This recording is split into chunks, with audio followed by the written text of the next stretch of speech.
سلام خدمت همه شما همراهان گرامی کانال NDE ایران. این هفته برای من دو تا از عزیزانی که تجربه گر بودن تجربه شهودی خودشون رو به صورت وایس داخل تلگرام ارسال کردن. این عزیزان معذور بودن از این که بیان به صورت مستقیم و لایو مصاحبه داشته باشن. حالا دلیلش رو من بهتون وسط ویدیو میگم.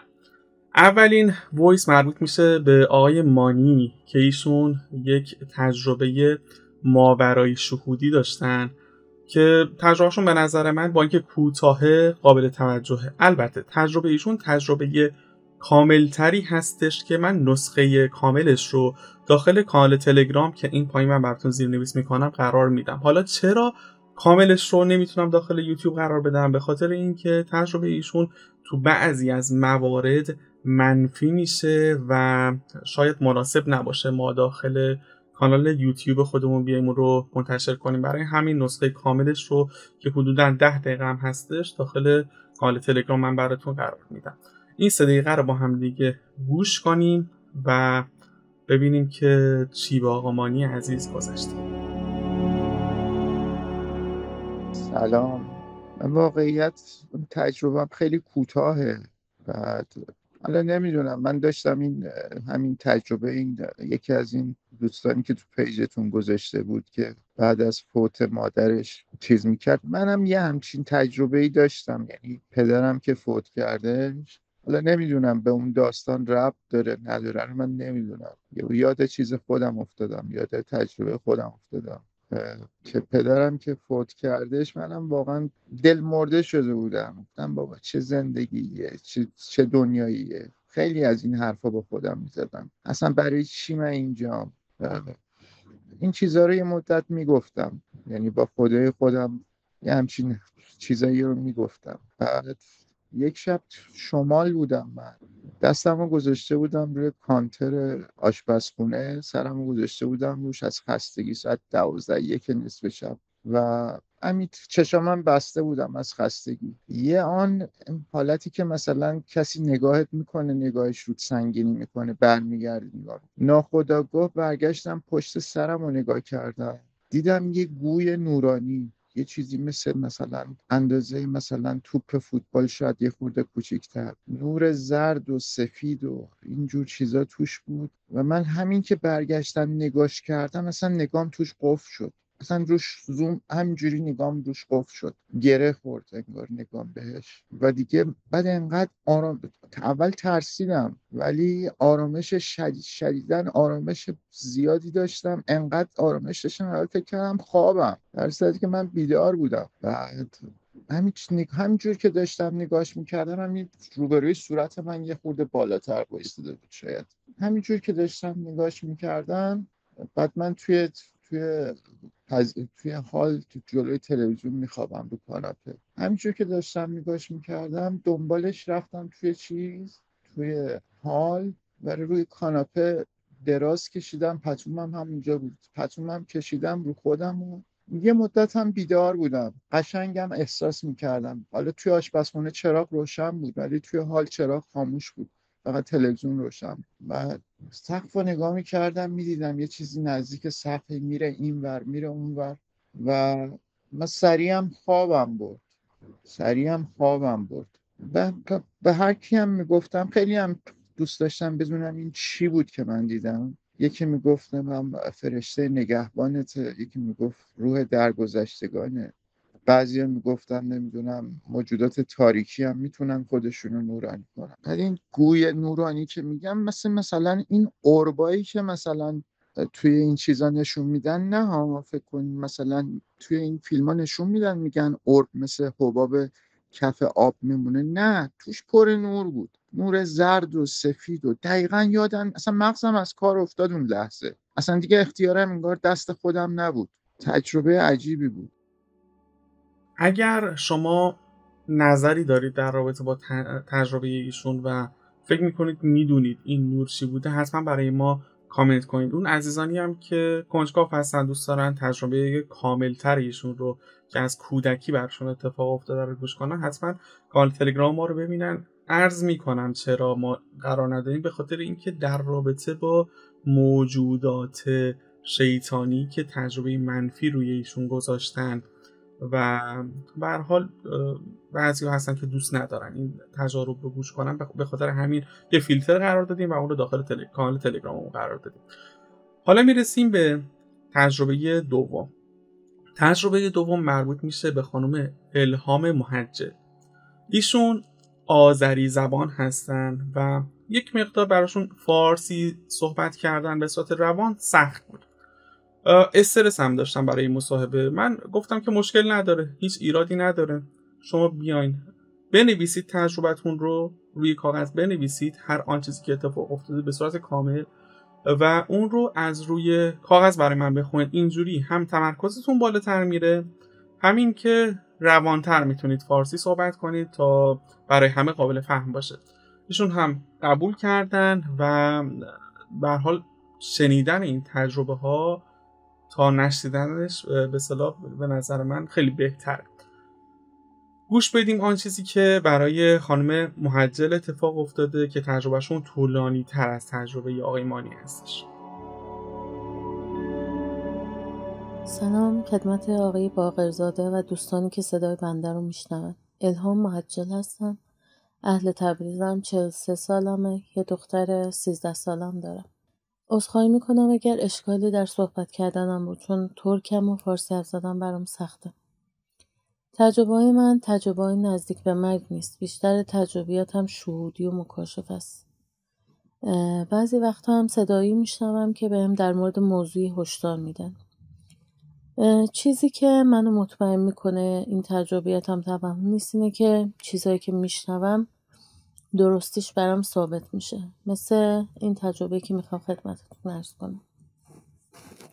یه خانوم که حجاب و دین درستی نداشت گفت که امام زمان رو دیده، ایشون یه مقداری پول داده بهشون که روی پولاش بذاره تا برکت پیدا کنه.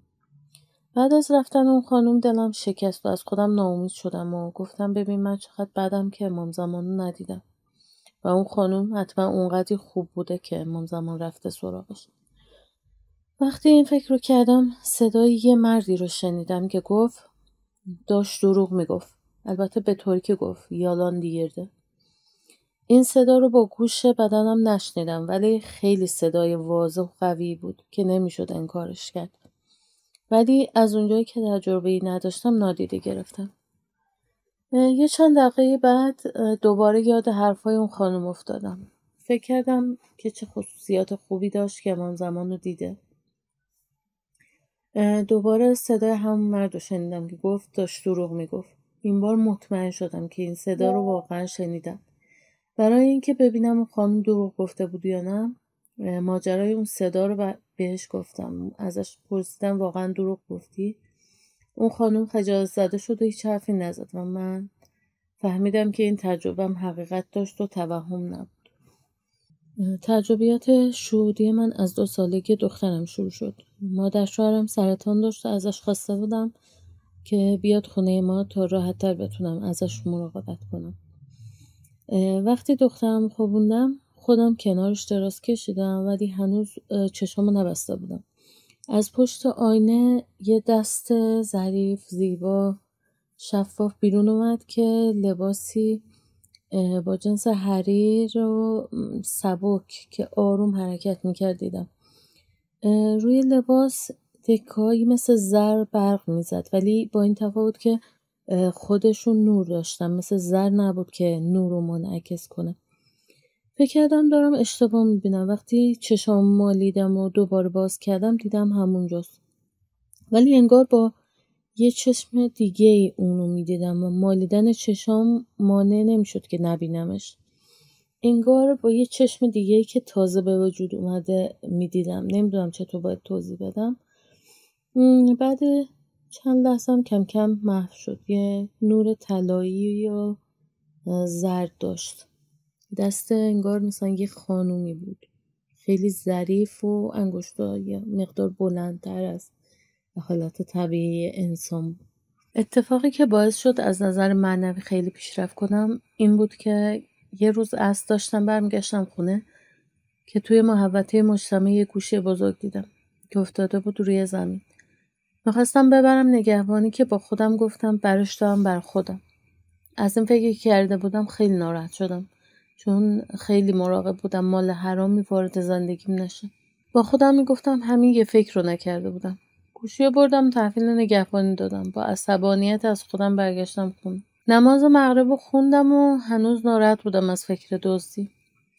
دستم خورد به کمد و کتاب دعا افتاد و یه صفحه باز شد. من از قدیم یه عادتی داشتم که وقتی یه کتابی تصادفی باز میشد حس میکردم یه پیام برام داره. برای همین اون 2 صفحه رو میخوندم. یه مقدار که خوندم رسیدم به قسمتی که نوشته بود شیطان چطور با انسان‌ها صحبت میکنه و اونها رو فریب میده. به این صورت که انگار با خودت حرف میزنی. به این جمله که رسیدم گفتم چرا تا حالا کسی این موضوع رو بهم نگفته بود؟ این همه سال که توی ذهنم حرفای زشت میشنیدم من نبودم؟ شیطان بود؟ حس کردم بار خیلی بزرگی که روی دوشم بود برداشته شد. من قبلا فکر میکردم اونی که محرم توی ذهنم میگه خوب شده امام حسین رو کشتم من بودم. فکر میکردم اونی که موقع نماز میگفت خدا وجود نداره دارم وقتم رو تلف میکنم من بودم. اما در حقیقت این حرفا مال شیطان بود. اون موقع فکر میکردم به خاطر درون کثیفی که دارم این حرفا رو میزنم. فکر میکردم به خاطر این درون کثیف خدا منو دوست نداره. فکر میکردم من منافقم و تظاهر میکنم که مسلمانم. صبح که شد برای نماز صبح بیدار شدم. خواستم وضو بگیرم که دوباره صدایی از درونم شنیدم که میگفت خدا وجود نداره دارم وقتم رو تلف میکنم. به آینه نگاه کردم. بی انرژی و خوابالود گفتم دستتو خوندم. تو شیطانی که اینو میگی. اول صبحی کار دیگه ای نداری که این حرفا رو میزنی؟ باورتون نمیشه. یه صدایی با عصبانیت و تون حرفا درونم شد. فقط تصدیق حقیقی میگفت خوب شد. شیطان بود. این همه سال که توی ذهنم حرفای زشت میشنیدم من نبودم؟ شیطان بود؟ حس کردم بار خیلی بزرگی که روی دوشم بود برداشته شد. من قبلا فکر میکردم اونی که محرم توی ذهنم میگه خوب شده امام حسین رو کشتم من بودم. فکر میکردم اونی که موقع نماز میگفت خدا وجود نداره دارم وقتم رو تلف میکنم من بودم. اما در حقیقت این حرفا مال شیطان بود. اون موقع فکر میکردم به خاطر درون کثیفی که دارم این حرفا رو میزنم. فکر میکردم به خاطر این درون کثیف خدا منو دوست نداره. فکر میکردم من منافقم و تظاهر میکنم که مسلمانم. صبح که شد برای نماز صبح بیدار شدم. خواستم وضو بگیرم که دوباره صدایی از درونم شنیدم که میگفت خدا وجود نداره دارم وقتم رو تلف میکنم.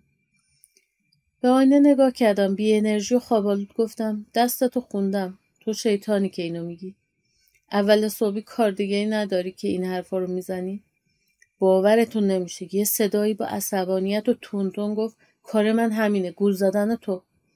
از ترس خشکم زد. ولی از یه طرفم خوشحال شدم که شیطان خودشو لو داد. دیگه هیچ شکی تو دلم نموند. بعد از اون ماجرا در مورد شیطان خیلی تحقیق کردم. شیطان شناسی آقای رائف پور، شیطان شناسی استاد شجاعی رو گوش کردم. یه آقایی که تجربه نزدیک به مرگ و تجربیات شهودی زیادی داشت یه مستند به اسم شنود منتشر کرده که نرم افزارش رو میتونید از بازار نصب کنید.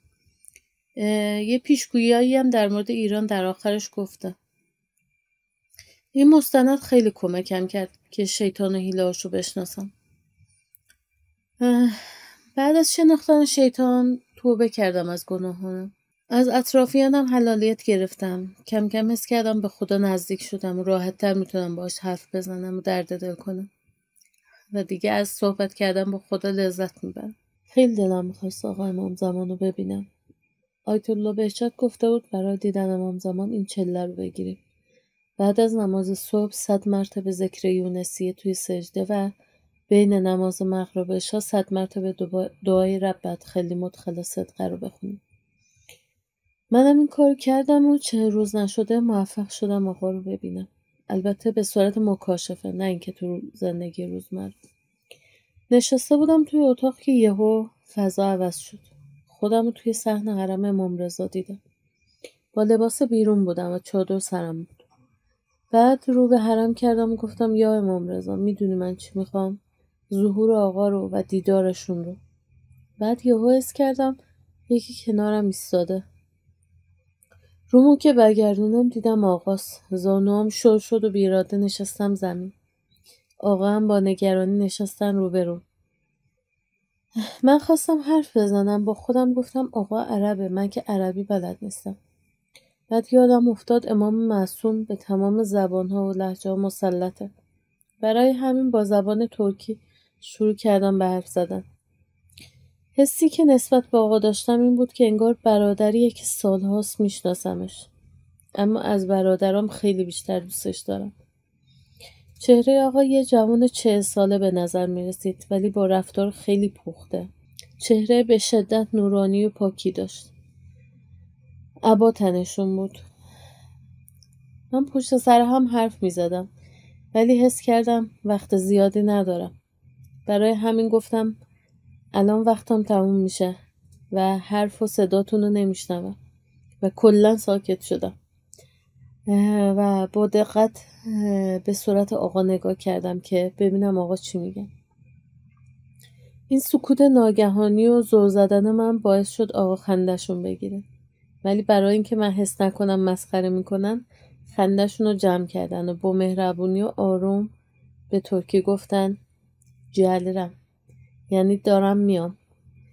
من با شنیدن صدای زیبای آقا و مژده‌ای که دادم به شدت هیجان زده شدم و یهو خودم رو توی اتاق دیدم. بعد تموم شدن تجربه‌ام دلتنگ اون نگاه پر از محبت آقا شدم. یه مدت که گذشت باز خیلی دلتنگ آقا شدم. برای همین دوباره شروع کردم به خوندن اون دعاها. یه چند وقتی که گذشت، وقتی نشسته بودم یهو دیدم جلوی در خونمونم. دیدم در خونمون بازه. رفتم که درو ببندم دیدم آقا پشت دره. خیلی خوشحال شدم. توی حرم امام رضا چطور تعظیم میکنیم؟ همونطور دست به سینه با احترام تعظیم کردم. آقا یه علم دستشون بود که به نظر میرسید روش نوشته شده نصر من الله و فتح قریب. و چون آویزون بود من مطمئن نیستم که همچی چیزی نوشته شده باشه، ولی از کلماتی که روش بود حس کردم اینو نوشته. لباسشون یه زره قدیمی بود که با چرم و آهن ساخته شده بود. کلاه خود سرشون بود. صورتشون هم نوری داشت که نمیشد چشماشونو دید. فقط محاسنشون مشخص بود. گفتن داریم جنگو شروع میکنیم، تو هم میای؟ منم با خوشحالی جواب دادم بله. اینو که گفتم برگشتم جایی که قبلا نشسته بودم. اونقدر از این تجربه شنیدن مژده ظهور و وارد شدن در لیست خدمتگزاران آقا خوشحال بودم که تا 2 ساعت نمیتونستم بشینم. توی خونه قدم میزدم و شکر میکردم. وسایلم رو جمع کردم و منتظر ندای انا بقیت الله نشستم. انشالله به زودی امام زمان ظهور کنه و دیگه به تأخیر نیفته. چند باری ارواح کسانی که مردن رو دیدم. یکیش مادر شوهرم بود. چند روز قبل از اینکه روحشون رو ببینم رفته بودیم سر قبرشون. خیلی دعا خوندم و برای همین اومده بود پیشم. بهم گفت میدونستم میتونی منو ببینی، برای همین اومدم تشکر کنم. بعد بهم گفت به پسرم چیزی در مورد این تجربیاتت نگو، چون اون فکر میکنه خیالاتی شدی. من این موضوع نمیدونستم، چون وقتی براش تعریف میکردم فقط گوش میکرد و حرفی نمیزد یا نمیگفت خیالاتی شدی. وقتی حرف مادرش رو بهش گفتم تعجب کرد. ولی بعد حرف مادر شوهرم تجربه اگه داشته باشم دیگه به همسرم نمیگم. رفته بودیم تشییع جنازه یه آقایی که دین درستی نداشت. دیدم که خیلی عصبانیه. وقتی میخواستن روی بدنش خاک بریزن بیلو از دستشون میگرفت و پرت میکرد یه طرف دیگه. ولی در واقعیت بیل هنوز دست اون آقا بود. وقتی قبر رو پر کردن نشست بالای قبرش و زانوهاشو بغل کرد و غم و ناراحتیشو میتونستم حس کنم.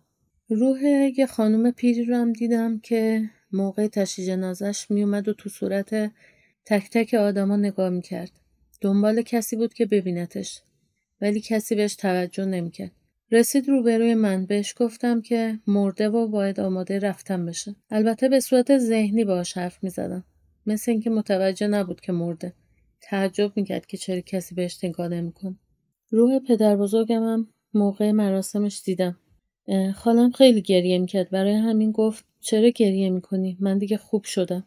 ولی انگار یادش افتاد که کسی صداشو نمیشنوه. بعد با ناامیدی رفت. روح خاله مادرم هم توی مراسمش دیدم. گفت اگه دختر داشتم برام گریه میکرد. به محض اینکه روح خاله مادرم اینو گفت، دختر خالم هم این حرف رو تکرار کرد. بهش گفتم تو هم شنیدی؟ ولی انکار کرد و گفت من توی ذهنم اومد این حرف. بهش گفتم که ارتباط با ارواح و حرف زدن با اونا به صورت ذهنیه. توی یکی از تجربیاتم فکر کنم با جناب اسرائیل ملاقات کردم. شاید هم فرشته نگهبان بودم. مطمئن نیستم. هر وقت که مستند زندگی پس از زندگی رو نگاه می‌کردم، بعضی از تجربه‌گرا رو قضاوت می‌کردم و می‌گفتم چرا اون بهشت آماده و زیبا رو ول کردن و برگشتن به این دنیای پر از نقص؟ مگه دیوونن که همچین تصمیم گرفتن؟ می‌گفتم اگه من بودم بدون یه لحظه فکر کردم می‌رفتم. این فکرها رو همیشه داشتم تا اینکه دوباره پای تلویزیون نشسته بودم و زندگی پس از زندگی رو می‌دیدم و دوباره با دلخوری اون تجربه‌گر رو قضاوت می‌کردم. یه لحظه تجربه شهودی من شروع شد و یه فردی رو که حس کردم جناب اسرائیل روبروم دیدم. البته نه با چشم سر، با چشم می‌دیدم که نمیدونم چطور توضیحش بدم. اون آقا گفت میخوای بریم؟ منم بلند شدم. البته جسمم نشسته بود، انگار به دو روح تبدیل شدم. یکی در بدنی که نشسته، یکی که بلند شده و همراه اون آقا رفته. با خوشحالی گفتم اگه بدونم دخترم بعد مرگم مشکلی براش پیش نمیاد خیلی دلم میخواد که بیام. اون آقا گفت ببین. البته به صورت ذهنی صحبت میکردیم. یه صحنه ای از آینده که من توش مرده بودم بهم نشون داد. دیدم دخترم بزرگ شده ولی هنوز ازدواج نکرده بود. ولی یه خانم شاد و کدبانو و خودکفا شده بود. وقتی خیالم از طرف دخترم راحت شد برگشتم تا به اون آقا بگم که حالا میتونم برم. وقتی سرمو برگردوندم همسرمو دیدم که بعد از مرگ من خیلی بهش سخت گذشته بود. فشار زندگی باعث شده بود خیلی شکسته، پیر و افسرده بشه. اون لحظه به شدت دلم برای همسرم سوخت. با خودم گفتم بالاخره یه روزی میمیرم. بهتره نرم تا همسرم انقدر اذیت نشه. خواستم بگم نظرم عوض شد. فعلا میمونم که بهم گفت دیدی؟ اونا هم به همین خاطر از بهش گذشتن.